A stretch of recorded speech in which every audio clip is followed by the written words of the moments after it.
ብርቱዋ ገበሬ በፈተና ላይ ናት። የበረከት ገበሬዋ ወቅታዊ የጤና ሁኔታ መረጃ አጠናክረን ይዘናል። በረከት ገበሬዋ አሁን ላይ በምን የጤና ሁኔታ ላይ ትገኛለች የሚለውን በዝርዝር ውስጥ የምናስዳስሳችሁ ይሆናል። ሰላም እንደምን ቆያችሁልን? በአገር ውስጥም በውጭም ያላችሁ ውድ ቤተሰቦቻችን፣ ይህ ውስጥ አዋቂ ቻናላችን ነው። በዚህ ቻናላችን ከላይ የሚታየውን ሳይሆን ውስጡን የሚካሄዱ እውነታዎችን፣ መረጃዎችንና ትምህርቶችን የምናቀርብበት ቻናላችን ነው። እውነትን ከምንጩ መረዳት ከፈለጋችሁ ትክክለኛ ቦታ ላይ ናችሁ። እኛ ጋር መረጃ ሳይሆን እውነት አለ። ስለዚህ ትክክለኛውን እውነት ለማግኘት ቪዲዮን ላይክ በማድረግ ጀምሩ። እንዲሁም ሼር፣ ሰብስክራይብ በማድረግ የዘወትር ቤተሰብ ሁኑ። የለቀቅናቸው ቪዲዮዎች በቀጥታ እንዲደርሳችሁ የደወል ምልክቷን በመጫን አብራችሁን እስከ ፍጻሜው ዝለቁ። ለብዙዎች የጥንካሬ ተምሳሌትና የስራ ወዳድነት ተምሳሌት የሆነችው በረከት ገበሬዋ በአሁኑ ወቅት በጽኑ ታማ በሕክምና ላይ እንደምትገኝ ታውቋል። ወደ ስራዋ ለምን አልተመለሰችም በሚል ከደጋፊዎቿ ለቀረቡ ተደጋጋሚ ጥያቄዎች ምላሽ የሚሆን መረጃ ከቅርብ ምንጮች ለማግኘት ተችሏል። በረከት ገበሬዋ አሁን ስላለችበት አሳሳቢ የጤና ሁኔታ ዝርዝር ውስጥ ከመግባቴ በፊት ጥቂት ነገር ስለ በረከት ገበሬዋ ልበላችሁ። በረከት ገበሬዋ የሚለው ስም አስቀድሞ የሚጠራና የሚታወቅ ቢሆንም ትክክለኛ ስሟ ግን በረከት አደራ እንደሆነ ትናገራለች። በረከት ከልጅነቷ ጀምሮ በጣም በርካታ የህይወት ምስቅልቅሎችን እንዳለፈችና በእነዚያ መስመሮች እንዳለፈችም ትናገራለች። ወደ ስኬት ከመምጣቴ በፊት ከዚህስ ሞት ይሻላል የተባሉ የስቃይና የምስቅልቅል ጊዜያትን አሳልፌያለሁ ትለናለች። አፈር ቆፍሬ ብዙ መከራና ስቃይ አይቼ ላቤናን ጠፍጥፌ አድጌያለሁ ትላለች። እንደ አብዛኞቻችን ኢትዮጵያውያን ከዝቅተኛ ቤተሰብ የተገኘችው በረከት አባቴ የ300 ብር ደሞዝተኛ ነበሩ። ቤተሰቡን ለማስተዳደር ያቺ ገንዘብ በጣም አስቸጋሪ ስለነበረች የአስቸጋሪ ምዕራፍ ውስጥ እኛም ልጆች መሻገር ይጠበቅብን ነበር በማለት ነው የምትናገረው። ከዛም ወደ ስደት ዓለም ሄደች። በዛም ውስጥ ብዙ የህይወት መንገዶችን ያለፈችው ጠንክሬ በመስራቴ ህይወቴን መለወጥ ጀመርኩ ትላለች በረከት። ከዛም ወደ አገሯ ተመልሳ ኢንቨስትመንት ውስጥ ለመግባት በቅታለች። በግብርና በጣም ከፍተኛ አስተዋጽኦ እያደረጉ ከሚገኙ ኢትዮጵያውያን መካከል የምትመደብ መሆን እንደቻለችም ነው የሚነገርላት። ባይሆን በረከት ከምትሰራቸው በጣም በርካታ ስራዎች ባሻገር ግን አንዳንድ ነቀፌታዎች ሲደርስባት እንሰማለን። በተለይ ከቅርብ ጊዜያት ወዲህ በቅርቡ እንኳን ከግብርናው ጋር በተገናኘ የሰራቻቸው ስህተቶች ምክንያት ወደ እስር ቤት ተወስዳ እንደነበር የምናስታውሰው ነው።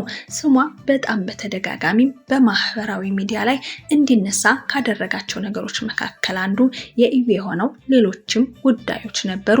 ከዚህ በፊት ከሰይጣናዊ አምልኮ ጋር ትሳተፋለች የሚሉ አንዳንድ ሀሜታዎችና ወሬዎች ይነሱባት ነበረ። የተወራብኝ ነገር ልክ አይደለም፣ በዚህ ምክንያት ደግሞ ህይወቴ እንዲመሰቃቀል እየሆነብኝ ነው ብላ ምላሽ እየሰጠችባቸው ነው በተለያዩ ሚዲያዎች ላይ ቀርባ በሰዓቱ። በዚያው ልክ ግን የተለያዩ አንግል እየመረጡ ብዙ ሰዎች ከዚህ አንጻር በረከት እንዲናት የሚሉ አስተያየቶች በስፋት ሲሰጡበት ነበር ማለት ነው። ለማንኛውም በረከት በስደት ዓለም ውስጥ በነበረችበት ጊዜ ከተዋወቀችው ባለቤቷ ጋር በመሆን አሁን ባለቤቷን ይዛ መጣ ከዚህ ሀገር ቤት በተለያዩ የኢንቨስትመንት ስራዎች ላይ ነው እየተሳተፈች የምትገኘው። ባለቤቷም ቢሆን በዚህ የኢንቨስትመንት ስራ ውስጥ አብሯት እያገዛት እየሰራ እንደሚገኝ ነው የሚታወቀው። በቅርቡ ግን እስር ቤት ገብታ ከወጣች በኋላ ሰዎች እንኳን በሰላም ወጣሽ የሚል የደስታ መልእክቶችን ቢልኩላትም እሷ ግን በማህበራዊ ሚዲያ ላይ ጸጥ ረጭ ብላ ጠፍታ የሰነበተችው ምንድነው የሆነችው? ምንድነው ያጋጠማት? የሚሉ ጥያቄዎች በስፋት በአድናቂዎቿና በወዳጆቿ ዘንድ ሲዘዋወሩ ነበር። አሁን የገጠማት ነገር ግን ታውቋል። በረከት እጅግ በጣም ከባድና እንዲሁም አሳሳቢ የሆነ ህመም እንዳጋጠማት ነው ያገኘናቸው ናቸው መረጃዎች የሚጠቁሙት። መጋቢት 12 ቀን 2018 አንድ መረጃ ወጥቶ ተመልክተናል። ለብዙዎቻችን የጥንካሬ ተምሳሌትና የስራ ወዳድነት ምሳሌ የሆነችው በረከት ገበሬዋ በአሁኑ ወቅት በጽኑ ታማ በሕክምና ላይ እንደምትገኝ ታውቋል በማለት ጉርሻ ገጽ አጋርቶን ነበር። ወደ ስራዋ ለምን አልተመለሰችም በሚል ከደጋፊዎቿ ተደጋጋሚ ጥያቄዎች ምላሽ የሚሆን መረጃ ከቅርብ ምንጮች ለማግኘት ችለናል ብሏል ጉርሻ። በረከት በገጠማት የጤና መታወክ ምክንያት በፖሊስ ሆስፒታል ገብታ የነበረ ቢሆንም በወቅቱ ግን በቂ የሕክምና እርዳታ ባለማግኘቷ በጤናዋ ላይ ከፍተኛ ጉዳት ደርሶባታል ሲል ነው ይህ መረጃ የሚገልጸው። የበረከት ህመም ከደም መርጋት ጋር የተያያዘ ሲሆን ለህይወቷም እጅግ አስጊ ነው ተብሏል። በረከት ገበሬዋ በስር ላይ በነበረችበት ወቅት በገጠማት የጤና መታወክ ምክንያት በፖሊስ ሆስፒታል ተኝታ የነበረ ቢሆንም በወቅቱ በቂ የሕክምና እርዳታ ባለማግኘቷ በጤናዋ ላይ ከፍተኛ ጉዳት ደርሶባታል። እንደ ምንጮች ገለጻ የበረከት ህመም ከደም መርጋት ጋር ብለድ ክሎቲንግ ጋር የተያያዘ ሲሆን ለህይወቷም እጅግ አስጊ ነው ተብሏል። ከስር ከተፈታች በኋላ በተለያዩ የመንግስትና የግል ሆስፒታሎች የሕክምና ክትትል ስታደርግም ቆይታለች። ሰዎችን በተለያየ ምልከታ በተለያየ እይታ ልናያቸው እንችላለን። በሚያቀርቧቸውና በሚሰሯቸው ስራዎች ልንወዳቸውም ላንወዳቸውም እንችላለን። እንዲህ አይነት ከባድ ነገር ሲገጥማቸው ግን ወደድናቸውም ጠላናቸውም ለነሱ ማሰብ፣ መጸለይ፣ በጎ ነገር ይግጠማቸው፣ ፈጣሪ ይማራቸው ብሎ ግን ማሰብ በጣም አስፈላጊ ነገር ነው።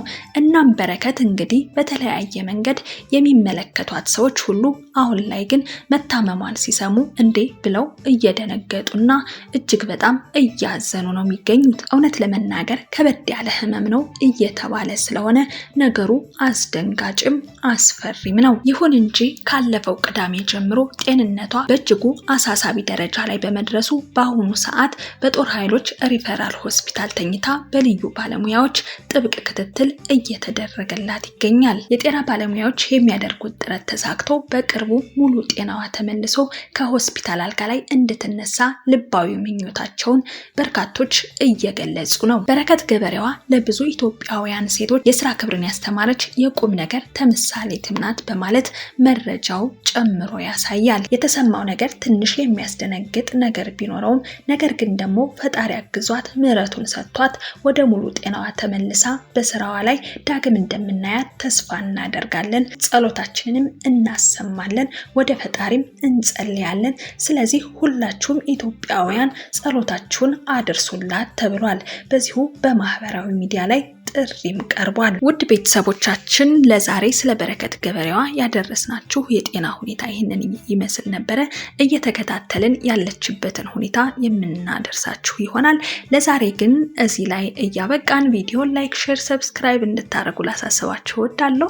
እንዲሁም የለቀቅናቸው ቪዲዮዎች በቀጥታ እንዲደርሳችሁ ደግሞ የደወል ምልክቷን ተጫኑ። በሌላ በአዲስ መረጃና በአዲስ አቀራረብ እስከምንገናኝ በያላችሁበት ሰላማችሁ እንዲበዛ እየተመኘው እዚህ ጋር አበቃሁ።